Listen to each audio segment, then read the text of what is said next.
Okay, so I would say let's start. Okay, so who of you did some physical workout, some workout for your body, some training for your body in the last, let's say, 3 days? Just maybe raise your hands. It's probably a bit more than half is what I'm seeing.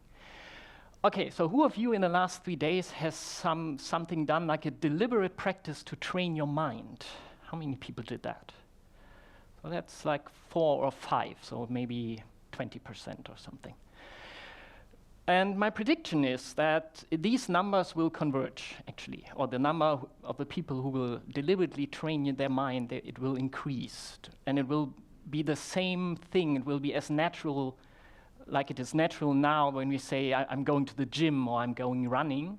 It will be as natural to say, oh, I'm taking half an hour off to do some mind practice. And we will see that, I think, in the next 10, 15 years.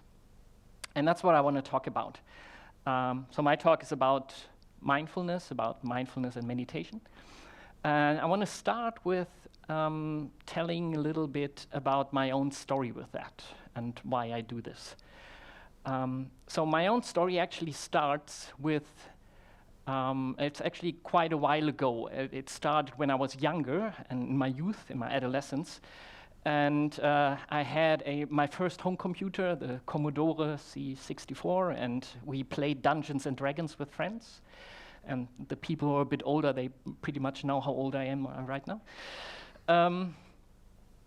And I had one of these Dungeons and Dragons players, was a good friend of mine, and he gave me a couple of books. He gave me some books about the mind, about consciousness, about stuff like that. And I was, being at that age, of course, also being very excited by these books, because I got like 2 things from these books repeatedly.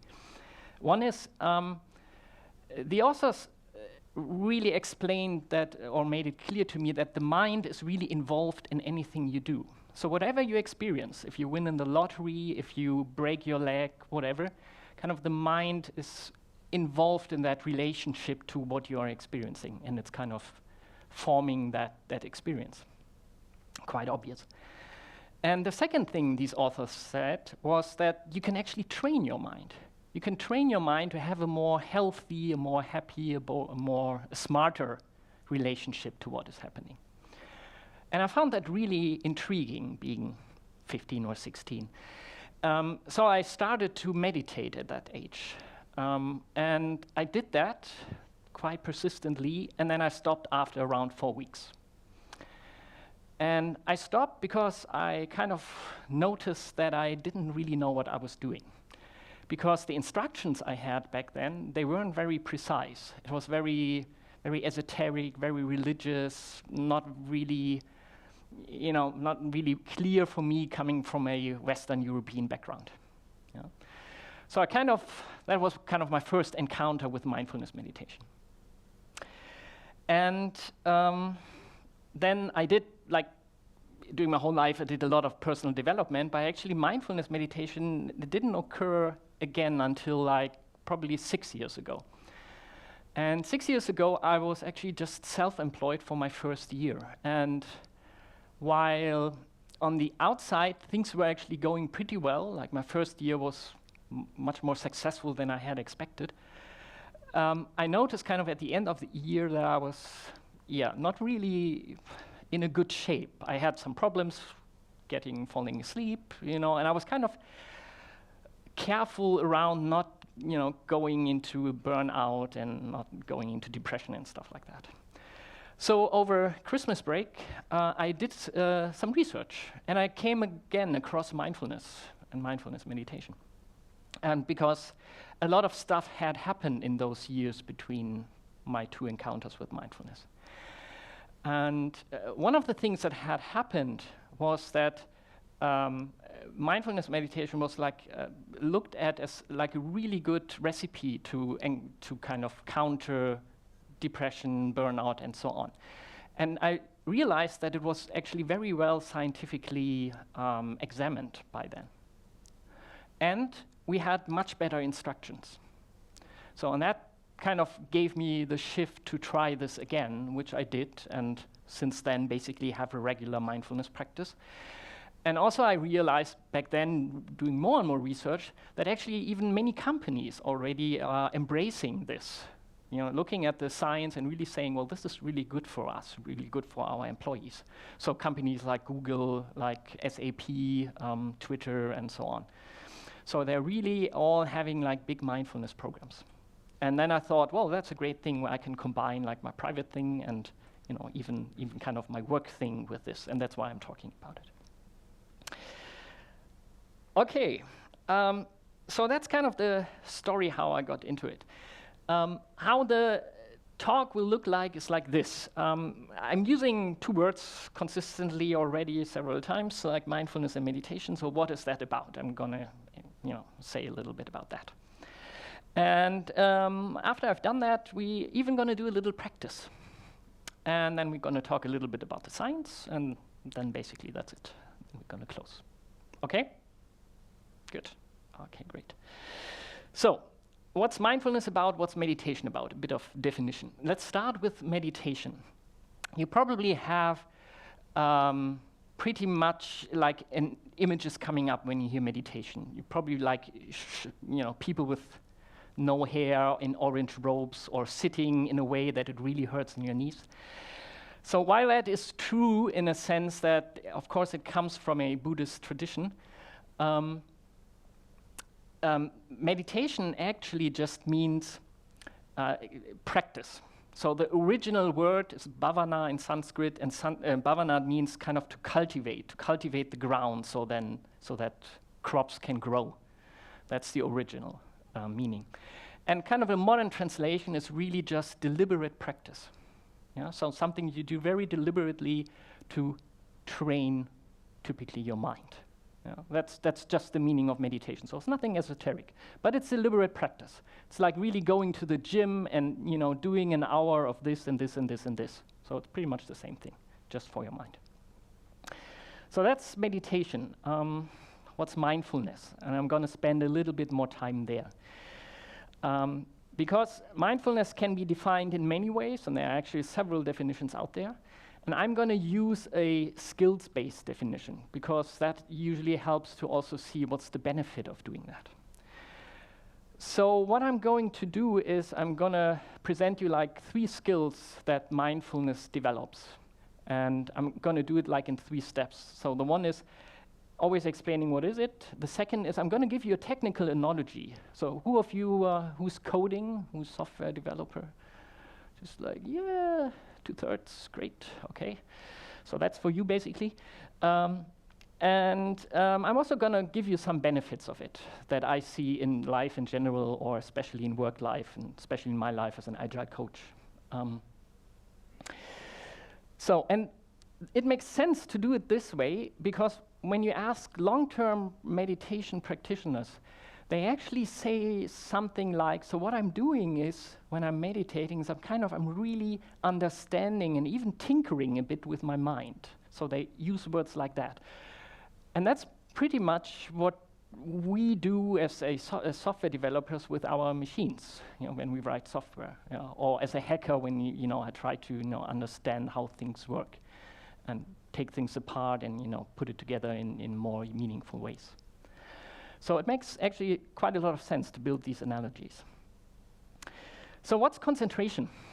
Concentration's first skill of mindfulness, and it's defined as to be able to focus on whatever you find important.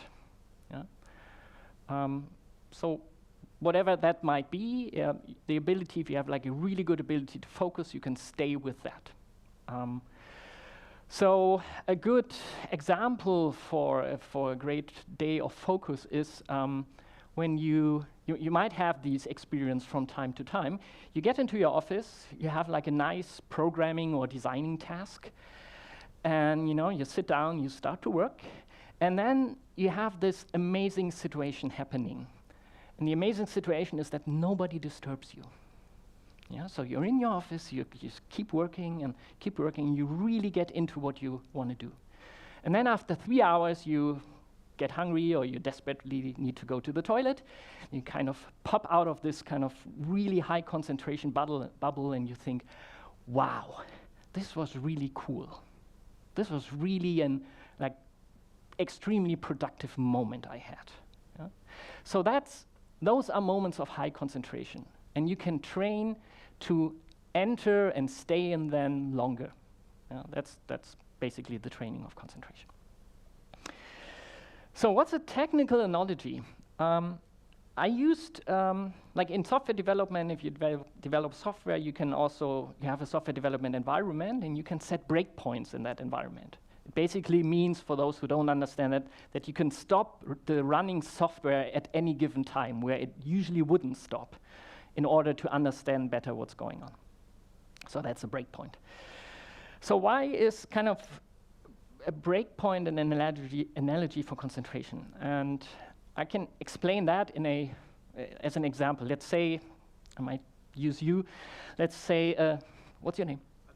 Adrian. Let's say Adrian was just yawning. He didn't do that, but let's pretend, all right?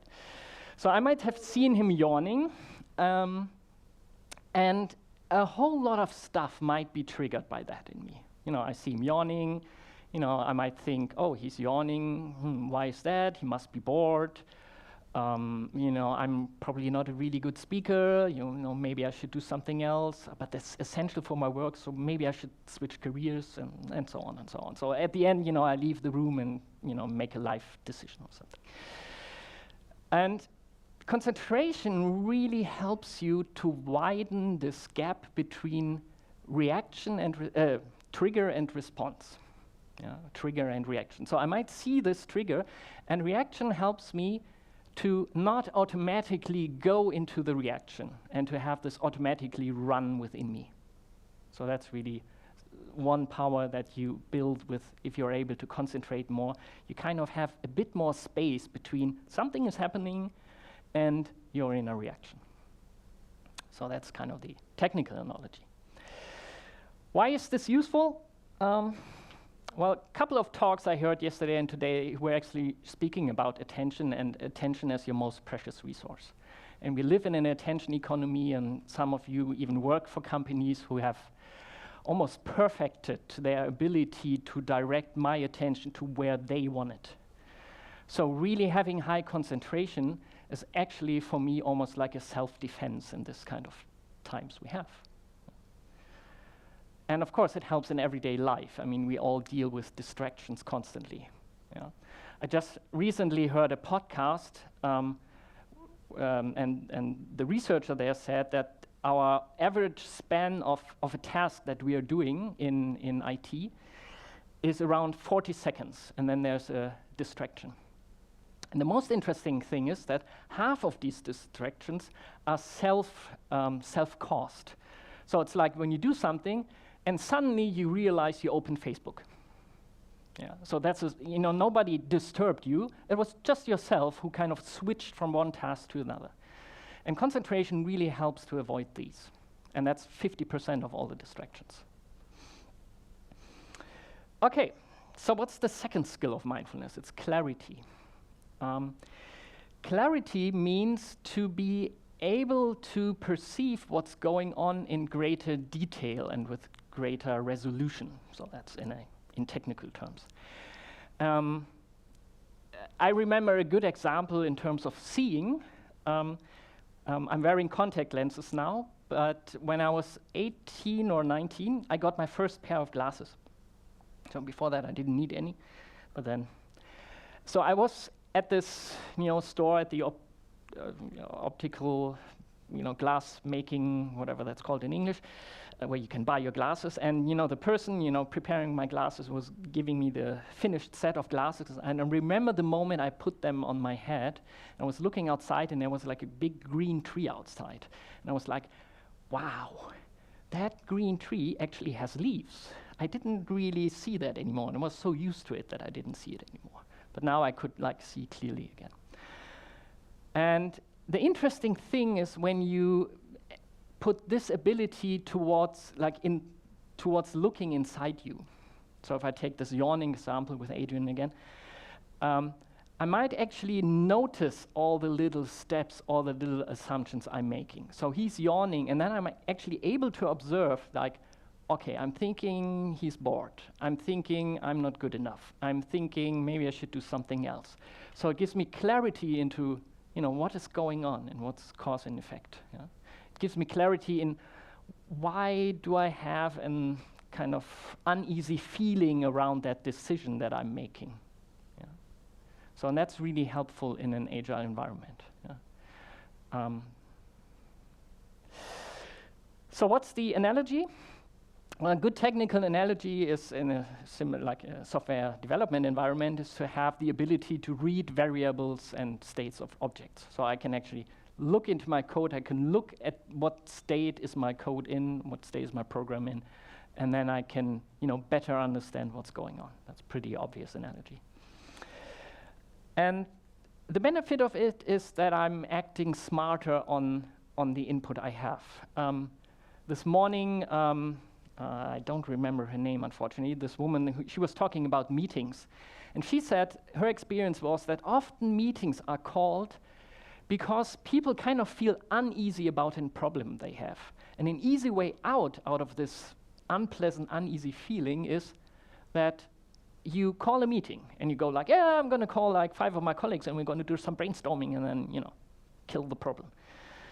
And she was saying, well, actually, first ask yourself, did you really think this through? So, and that's really a question where you go like, okay, encounter your unpleasant feeling. Really look into that and maybe you can dissolve it by yourself. So if you have clarity, you are more easily able to do these kinds of different options to deal with a problem that you have. Calling a meeting or, no, I'm going to sit down and actually really think this through. Because that's also an emotional skill. It's not just an intellectual skill. Okay, third one is equanimity.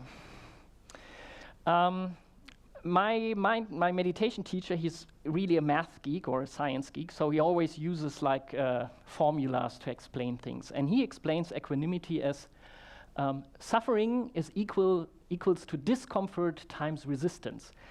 And equanimity is the inverse of resistance. So you might think, so okay, what does that mean? And this is based on some old Buddhist insight. And the Buddhist said that in life you often you will be hit by 2 arrows. Yeah, 2 arrows.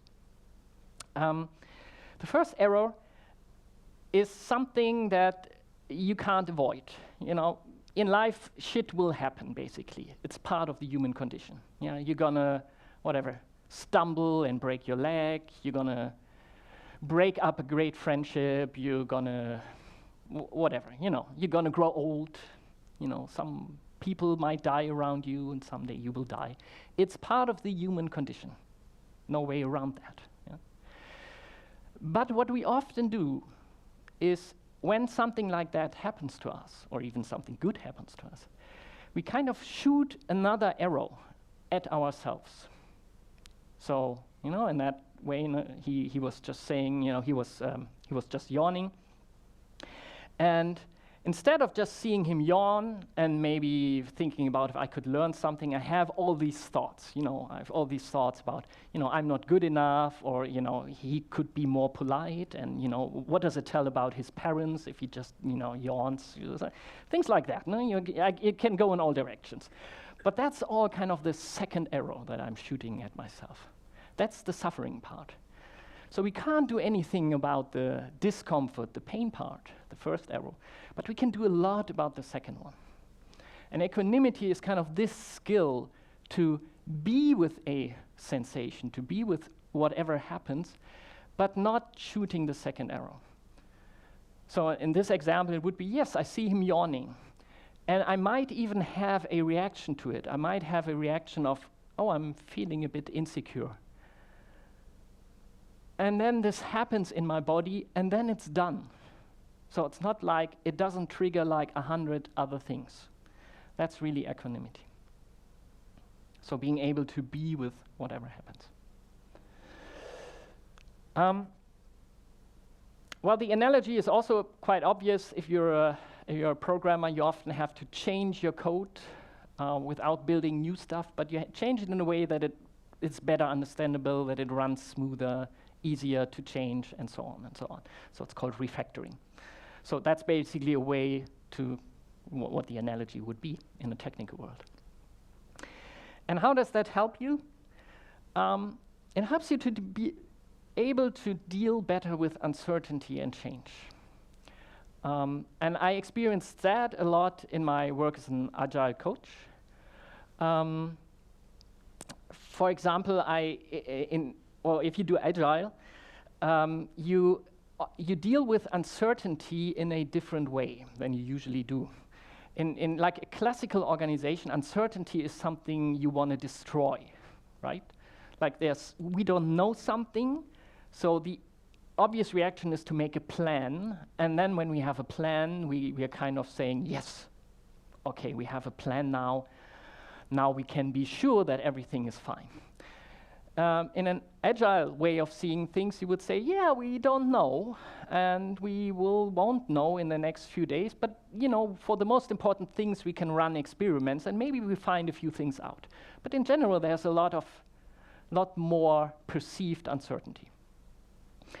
And that, for example, is also something it's unpleasant, right? Especially in the beginning. Like if you feel uncertain, that's not a pleasant feeling. And if you are in that situation where you feel that unpleasant feeling and you are going back to, or you're doing what you're used to do, kind of, I don't want to feel unpleasant, and then what comes to mind is, I'm making a big plan. I had that like 4 or 5 weeks ago that someone came, and after we've done agile and there's a backlog and everything, that person said, yeah, but I need a plan for the next year. I was like, okay, let's talk again. Yeah. So that's kind of that, and that's basically. It's not because they don't understand that. It's not because they, they didn't get the idea. That person really got the idea, but it was too hard. It was emotionally too hard to kind of stand the uncertainty. And if you have more equanimity, that becomes easy. Okay. Let's have a little practice of that. So you are sitting for 20 minutes now, so actually the first thing I like you to do is just to get up. Just stand up for a minute, just give yourself a stretch if you want to. If you don't want to, you can stay sitting, and then just sit down again, just to be a bit more awake. Okay. So we're going to do a little practice. You probably didn't know that this will happen, and you probably didn't expect that. So it's really an invitation. So what I do is I do a short guided meditation. If you want to, join in. If you don't want to, that's perfectly fine. So you can do whatever you want, whatever makes you comfortable. The only thing I ask you is don't do something that disturbs your neighbor. It's like don't, get out your laptop and start typing really loudly or something. But do whatever you want. And if you want to join, I invite you to find a position where you can sit in a way that you are both awake and relaxed. Usually that means maybe putting both feet on the ground, if that's possible, on those chairs. Maybe not cross your legs. And really find a position where you can be awake and alert and relaxed at the same time. And really try out a little bit how that would look like. And then start by, actually if you want to close your eyes, it makes things often easier. If you don't want that, it's okay, just keep them open, find a spot in front of you and just let your eyes rest there.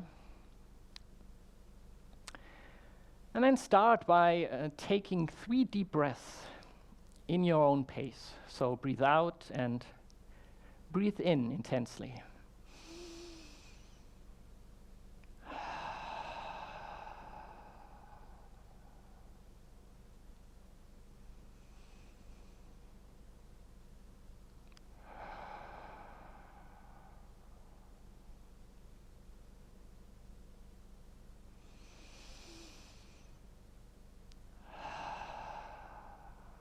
Again, allowing yourself to be as relaxed as possible while still being in an awake, alert state.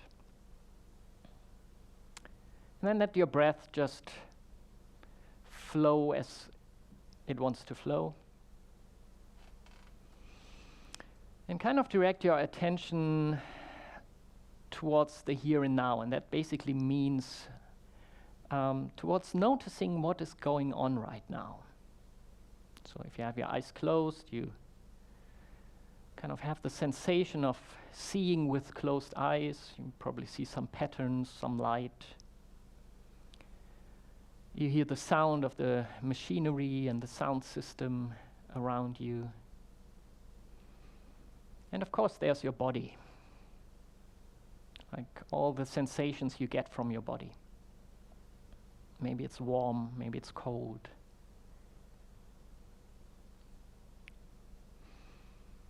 Maybe something is a bit itchy or hurts. Maybe you notice some nice relaxation somewhere in your body.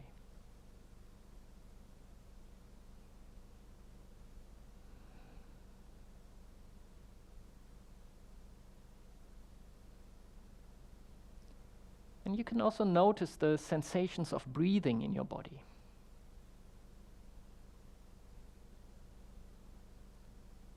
Where do you feel that you are breathing?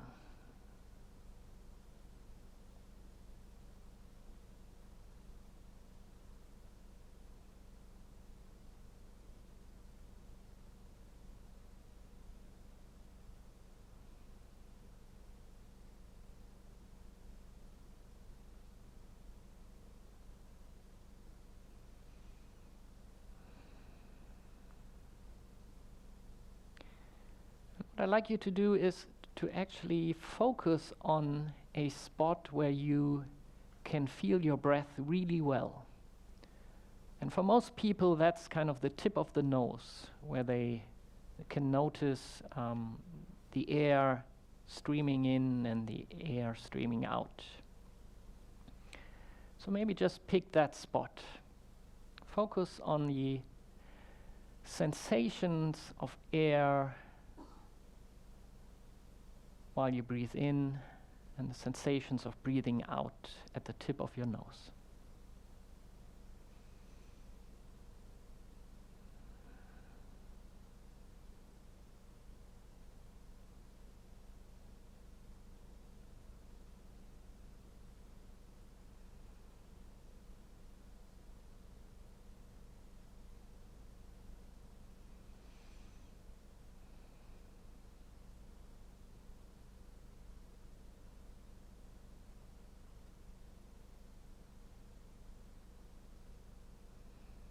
And then you might notice at some point that actually your attention, your focus isn't with the breath, the sensation of breath at the tip of your nose anymore.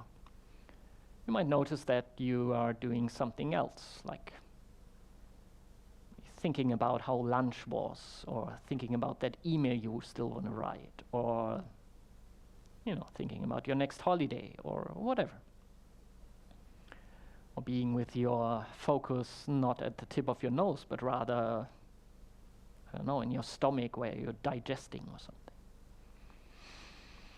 So, and the practice is when you notice that you simply and gently and with kindness return your attention to the tip of your nose, to the sensations of breath at the tip of your nose. So whenever you notice that you are distracted, you simply return. And that's like doing one repetition in the gym, like lifting the weight one time. Because most people who are very experienced meditation practitioners, they are not necessarily extremely good in not being distracted, but they are extremely good in coming back really quickly. So they have trained this muscle of bringing your attention back to wherever you want it. And in our case, it's the sensations of breath at the tip of your nose. So do that for the next time span. Being present with the sensations, and if you notice you're distracted, you simply return.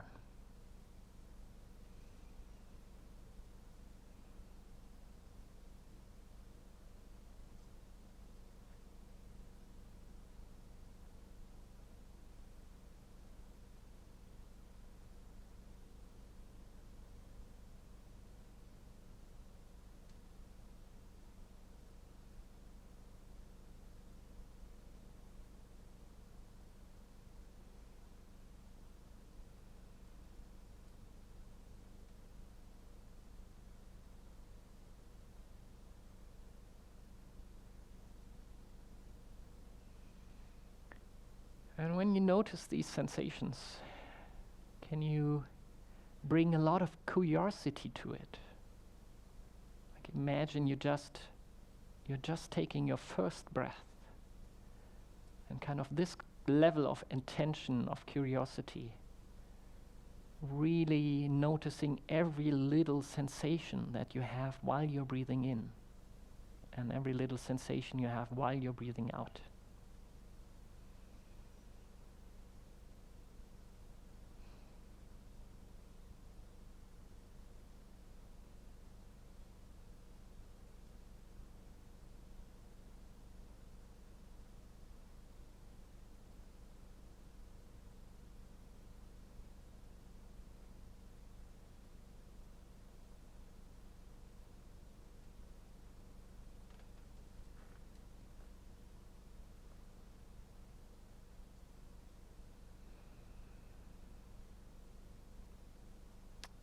Okay, and notice how you are right now.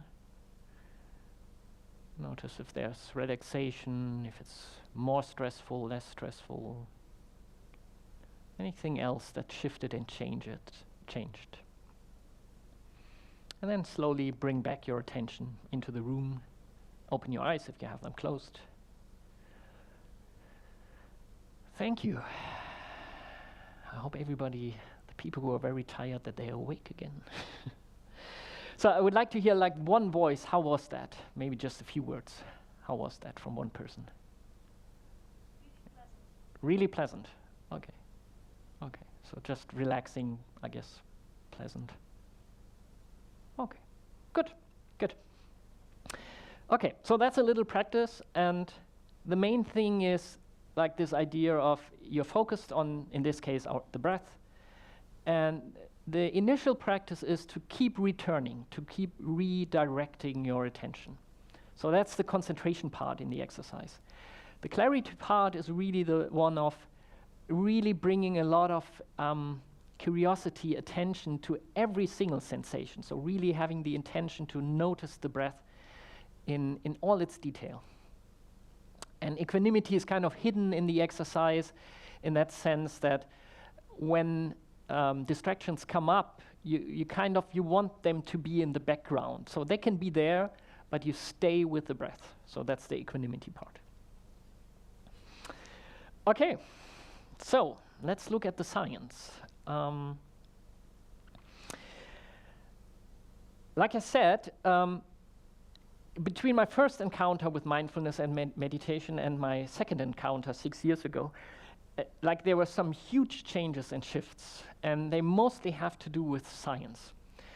And the shifts that were there was that actually the scientific community really found like experienced meditators as a great research subject, because they were running some tests with them, and some of these people who were really meditating for a long time, they showed some kind of psychological reactions that were very unusual.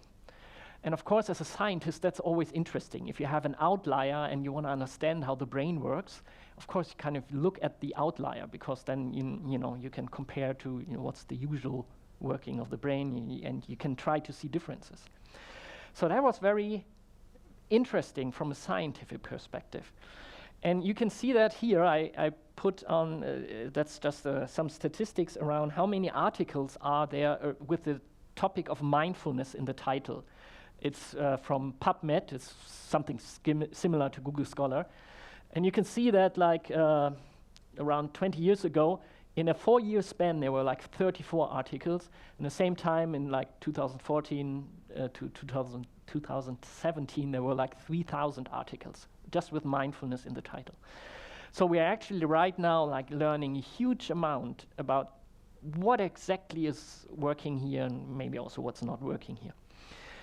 And this is also possible because there's basically also a technological breakthrough, and that's magnetic resonance imaging and functional magnetic resonance imaging. Because probably since the 90s, we actually, for the first time, have the skill to kind of put a brain into a scanner without opening, the head. So it's kind of without killing the person or animal or whatever you want to examine. And that's really just 30 years old to have that capacity. So that's really gives a push to this kind of research. Yeah. So and what do people find out? And the interesting thing is that mindfulness meditation or structured mindfulness meditation gives a lot of benefits in all kinds of areas that you could look at. And I just collected a few of them. One is you can look at intelligence and memory, a typical psychological research object. So there's for example one study as an example. They gave U.S. college students I think it was like 12 hours of mindfulness training over the course of like a couple of days. And then they had them do like the standard college admission tests. And these groups, they had like I think 13 or 14% better result. So it increased their skill of doing these tests basically, and increased their intelligence and memory skills. So you have like an effect on that. You also have an interesting effect, for example, on the body. You can actually have like objectively measurable biological markers that are changing because you're doing meditation. So what they did in this study is they had like 2 groups. So it's also with the control group. One group was doing a weekend of meditation training, and the other group was doing a weekend of some kind of relaxation practice.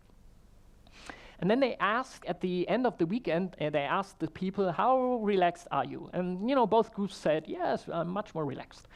They asked again after 6 months, and there the meditation group was still more relaxed than the relaxation group. Yeah? So for them it was more present than the other one. But they also took blood samples after 6 months.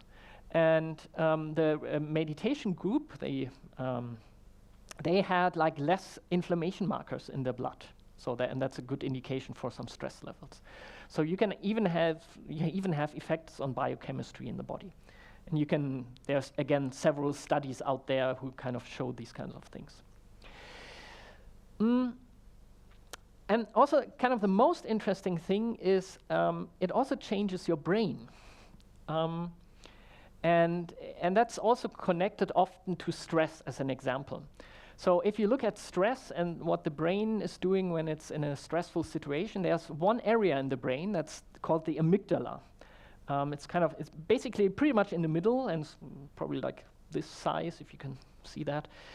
And the amygdala is a very evolutionary, very old part of the brain. So the amygdala just kind of scans the environment for threats. Yeah. So if you imagine you have a saber-toothed tiger, coming around the corner, then the amygdala will take action, basically. Create all kinds of bodily reactions that you can then have, like produce adrenaline, or at least kind of give the command to produce adrenaline, and so on and so on. And sometimes the problem today is that very often the amygdala is also triggered in situations where it's not a saber-toothed tiger. If your boss comes around and he or she has a really red head and comes to you and it's like, yeah, you can have a pretty strong amygdala reaction. So for that part of the brain that boss coming around the corner and looking like very agitated, it's actually the same thing as a saber-toothed tiger. Really, literally the same thing. If those reactions are really strong, even the amygdala can even kind of shut down other parts of the brain. So if you see someone on stage and having stage fright, and these people can't really speak anymore then, because the part of the brain where there's language processing is kind of shut down, which makes sense in a situation about survival. When you don't want to have a conversation with the tiger, you either want to run or fight, but it makes sense there. But if you're on a stage and you experience similar stress, of course that's not really helpful. And that's called an amygdala hijack. I want to show you a little bit how that looks like, how an amygdala hijack might look like for a cat. Now it's the cat part. So what you see is the cat, and you have some cucumbers behind, and that's probably an amygdala hijack. Honestly, I really don't know exactly, but it's probably something like that. So how do long-term meditators react to that, and how is that actually tested? So what they do is they take meditators, and of course cucumbers don't really work. So what they do is they kind of give them all kinds of sensors that measure stress levels. And what they do then is they fire a starter pistol, like one of these pistols where you start a race, behind their back. And what you see is that they have like a pretty, in the beginning, pretty normal looking stress curve. It really goes like, yeah, it's like every one of us has the same thing, like it goes really high. But the difference then for them is like, that the stress curve goes also down very quickly. So for an experienced meditator, it goes down quite quickly. For people who are not trained in that, it goes up, and then it goes down very, very slowly.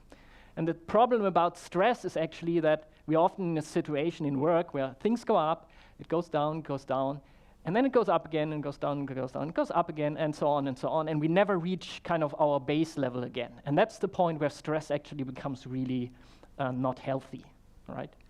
It's kind of okay if you go up and down, but if you kind of stay up the whole time, that's the part where it's not healthy. And so they have these kind of stress reactions, and when you look at their brains, you can actually see that there's way less activation of the amygdala. And for people who do really long-term meditation, you actually can see literally that the amygdala is smaller. So over time, but that's something where you need a couple of months or years of meditation practice, over time, really the brain literally changes, the matter of the brain changes. Okay, so you can do all kinds of fun things with meditation. Tinker your brain, change the structure, and so on. Good. So I'm going to end with why am I doing this? So why am I meditating? Why am I having a regular practice? Well, one thing, it kind of started as like really being helpful in avoiding stress and stuff like that. But when I prepared for this talk, I actually thought about why is it still so important for me? And I found like two things. One is kind of really, it's kind of the hacking mindset. In a way, I find it really cool that I can do something with my mind and my brain, and it's kind of programming a computer. I mean, it's less clear and less obvious, but it's kind of developing a language, a way of accessing, and shifting and changing and getting myself into a better state, so I can be more kind and so on. So it's kind of this hacking idea, curiosity, power that's behind that. And the other idea, and that's actually most meditation teachers say that, the ultimate goal of it is actually happiness, and a deep sense of happiness. So not something superficial, but really a deep sense of being happy with life. And one of the long-term meditators who has been researched a lot, he was coined the happiest man in the world, because you can actually measure happiness in the brain. It has something to do with patterns in the frontal lobe. And his measurements were way off the chart. He was like, a couple orders of magnitude off of what's normal. And the researcher, Richie Davidson, who does a lot of this new scientific research on meditators, he described as the capacity of that person, he described it as follows. Imagine you would be in the wild and you would see an elephant running straight towards you, full speed. And imagine the intensity of emotion that you would feel then. And now imagine that you would feel that intensity in terms of happiness and satisfaction and kindness and compassion. And then imagine you could enter that kind of state within a few seconds. And that's what these long-term meditators can do. And that's kind of a goal, not really a goal, but I will never get there because I will never wreck the hours, but I'm kind of moving towards that, and I like that idea. So, that's why I'm doing this. Thank you very much.